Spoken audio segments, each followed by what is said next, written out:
மும்பையை சேர்ந்த டிவி நடிகை பிரிதிஷா தற்கொலை வழக்கில் அவரது காதலனும் நடிகருமான ராகுல் சிங்குக்கு எதிராக கோர்ட்டில் குற்றப்பத்திரிகை தாக்கல் செய்யப்பட்டது. இந்த வழக்கில் அவர் மும்பை ஐகோர்ட்டில் அணுகி முன்ஜாமீன் பெற்று வெளியில் இருக்கிறார். ஓஷிவாராவில் உள்ள ஒரு உணவகத்தில் 21 வயது நடிகை ஒருவரை மானபங்கம் செய்ததாக நடிகர் ராகுல் சிங் மீது வழக்கு பதிவு செய்யப்பட்டுள்ளது. ராகுல் சிங் மீது புகார் கொடுத்துள்ள நடிகை சம்பவத்தன்று தனது ஆண் நண்பருடன் உணவகத்திற்கு சென்றிருக்கிறார். அப்போது ராகுல் சிங் தனது தோழி ஒருவருடன் அங்கு வந்திருக்கிறார். ராகுல் சிங்கிற்கு மானபங்கம் செய்யப்பட்ட நடிகையின் ஆண் நண்பருக்கும் இடையே ஏற்கனவே பிரச்சனை இருந்து வந்துள்ளது.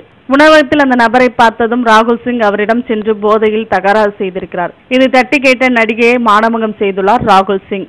இது தொடர்பாக அம்போலி போலீசார் ராகுல் சிங் மீது வழக்கு பதிவு செய்து விசாரணை நடத்தி வருகின்றனர் என்பது குறிப்பிடத்தக்கது. மேலும் சினிமா தகவல்களுக்கு கீழே உள்ள சப்ஸ்கிரைப் பட்டனை அழுத்தவும்.